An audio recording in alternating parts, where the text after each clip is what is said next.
The original Aventon Sinch folding e-bike was already an awesome ride, but the company has since updated it with a new frame and new components, making it even easier to enjoy. The new bike was just released today, and you know that here at Electrek, we're going to make sure to get the first one to let you guys know how it rides.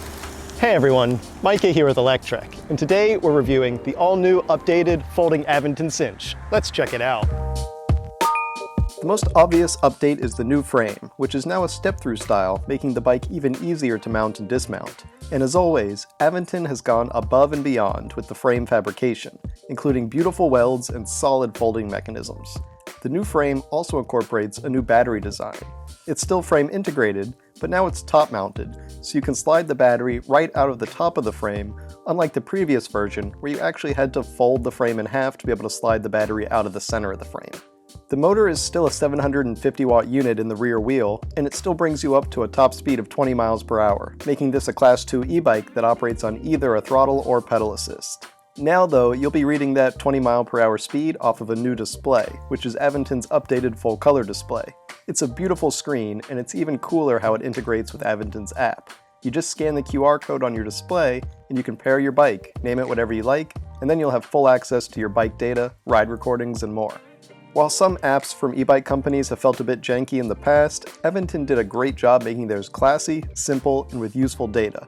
Plus, they avoided trying to jam in too many unnecessary features. Yet another update on the new Sinch step-through are the tires, which are now tan-walled, street-optimized tires. They're still 20-inch by 4-inch, but they trade the old knobbies for a much more street-focused tire. You can of course still ride off-road, that's not a problem when you've got this much rubber. But since most of us spend most of our time on pavement, they definitely give a better grip and better performance on the tarmac. They also give better range and efficiency now, though Aventon is already pretty well set when it comes to range. The 672 watt-hour battery is rated for an average of 40 miles or 64 kilometers, but Aventon again goes above and beyond by sharing real-world range testing data for the throttle riding and all of the pedal assist levels, showing that you can get between 30 to 70 miles depending on the power draw. And as you can imagine, folding the Aventon Sinch is pretty simple. Basically, it's like most folding bikes. You start up here at the handlebars, you release the safety, and then the mechanism will allow it to fold. Then you come down here to the middle of the bike, again you release the safety, and the mechanism will allow it to fold, and then it folds right in the middle. Probably should put the kickstand up first. There we go. And we're folded.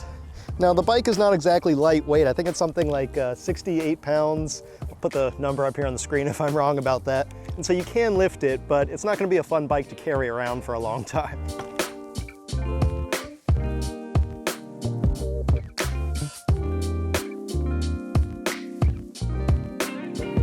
There's just one area where I think the new Aventon Sinch step-through falls short, and that's the lack of built-in lighting.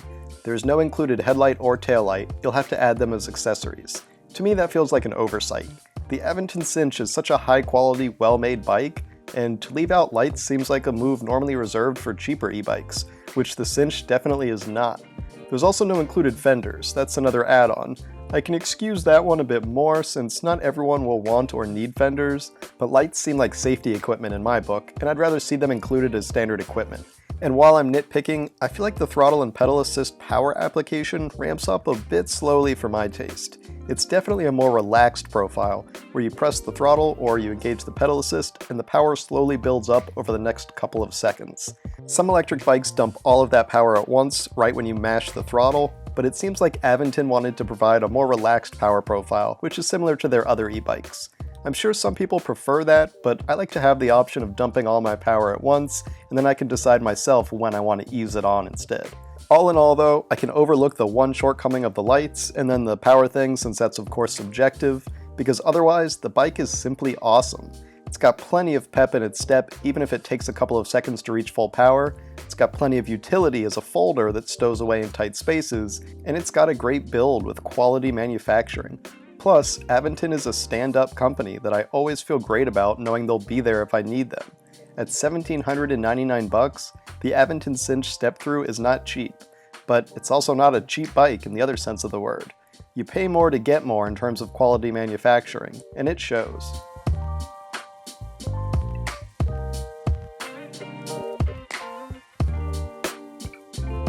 Thanks for watching, everyone. We hope you enjoyed that review of the all-new, updated folding Aventon Sinch. If you did, why don't you give this video a thumbs up? And don't forget to subscribe so you won't miss any of our future electric vehicle videos. We'll see you here next time.